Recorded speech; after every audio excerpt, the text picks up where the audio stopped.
ఈరోజు దేవుని మాట కీర్తన గ్రంథం 19వ అధ్యాయం 103వ వచనం. నీ వాక్యములు నా జిహ్వకు ఎంతో మధురములు, అవి నా నోటికి తేనె కంటే తీపిగానున్నవి. దేవుని వాక్యములు మన జిహ్వకు ఎంతో మధురములు అంట. ఎంతో మధురము అంటే ఆ మధురమును వర్ణించలేము. మరి మనం ఆహార పదార్థాలు తీసుకుంటాము, జ్యూస్ రూపంలో తీసుకుంటాము. ఇలాగా అప్పుడప్పుడు తీపిని ఆశపడతాము, అప్పుడప్పుడు రకరకాల రుచులను ఆశపడుతుంది నాలుక.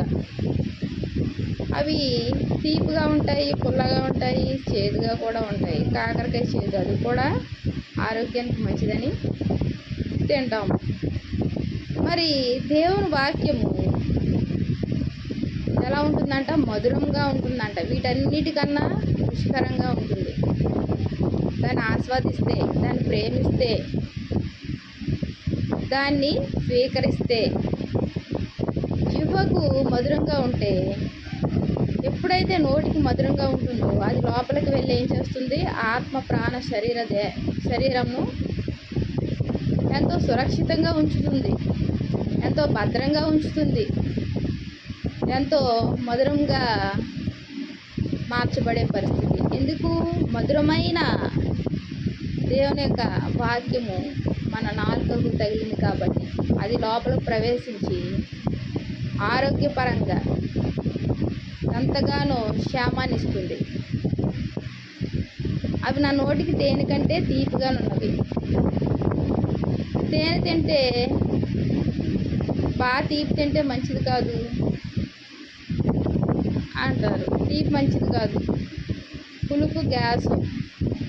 ఇలాగా ఏది ఎక్కువ తీసుకున్నా మంచిది కాదు. మరి దేవుని యొక్క వాక్యము తీసుకుంటే అవి తేనె కంటే తీపిగానున్నవి.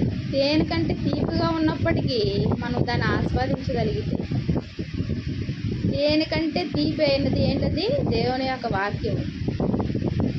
దాన్ని మనం ఎంత ఆస్వాదిస్తే అంత మన జీవితము రుచికరంగా మారుతుంది. ఏదైనా తయారు చేయాలంటే, ఒక కూర తయారు చేయాలంటే అందులో ఏం చేయాలి? ఉప్పు, కారం, నూనె, పసుపు, అల్లం వెల్లుల్లిపాయ పేస్టు ఇవన్నీ వేసి రుచికరంగా తయారు చేస్తాం. మరి అదే రీతిగా అప్పుడు కానీ ఆ రుచి రాదు కూరకు. లేకపోతే బాగాలేదనుకొని మనం వండిన వాళ్ళకి మనకే నచ్చకపోతే చాలా పరిస్థితి వేరేగా ఉంటుంది. నీ వాక్యములు నా జిహ్వకు ఎంతో మధురములు. మరి దేవుని వాక్యము ఎప్పుడు రుచి మారదు, ఎప్పుడు నాణ్యత కలిగి ఉంటుంది, ఎప్పుడు శ్రేష్టంగా ఉంటుంది, ఎప్పుడు సమాధానంగా ఉంటుంది, ఎప్పుడు సంతోషంగా ఉంటుంది, ఎప్పుడు హృదయాన్ని సమాధాన స్థితిలో ఉంచుతుంది. ఇందులో ఏ మార్పు ఉండదు. జిహ్వకు ఎంతో మధురము, అది నోటికి రుచికరంగా ఉంటుంది, తేనె కంటే తీపిగా ఉంటుంది. ఎప్పుడైతే దేవుని యొక్క వాక్యం చదవడం మొదలు పెడతామో మన పరిస్థితులు మారిపోతాయి. మనకు క్షేమాన్ని ఇస్తాడు దేవుడు, సంతోషాన్ని ఇస్తాడు, సమాధానాన్ని ఇస్తాడు, సమస్యలను తొలగిస్తాడు ఆయన. నోటికి తేనె కంటే తీపిగా ఉంటుంది. నోటికి మాత్రమే కాదు, మన పరిస్థితులన్నిటినీ ఆయన చక్కపరుస్తాడు.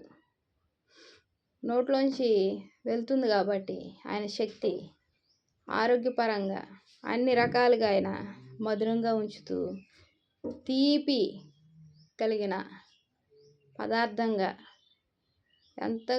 ఎంతగానో తీపిగా చేదైన బ్రతుకును, అసహించుకునే బ్రతుకును, వెలివేసే బ్రతుకును, దూషించే బ్రతుకును ఏం చేస్తాడు? ఆయన తీపిగా మారుస్తాడు. మరి ఆ దేవాది దేవుని యొక్క వాక్యాన్ని మన హృదయంలో ఉంచుకొని మన జీవితాలను మనం ఎలా మార్చుకోవాలి? అవి నోటికి తేనె కంటే తీపిగా ఉన్నావు కాబట్టి మనము వాటిని ఆస్వాదించగలిగితే మన జీవితాలు ధన్యమవుతాయి. దేవునికి వందనాలు. ప్రార్థన చేసుకున్నాం. మహాప్రేమ గల తండ్రి, కృపగల నాయన, నీకే వందనాలు, స్తోత్రాలు. నీ వాక్యం ఎంతో మధురమయ్యా తండ్రి.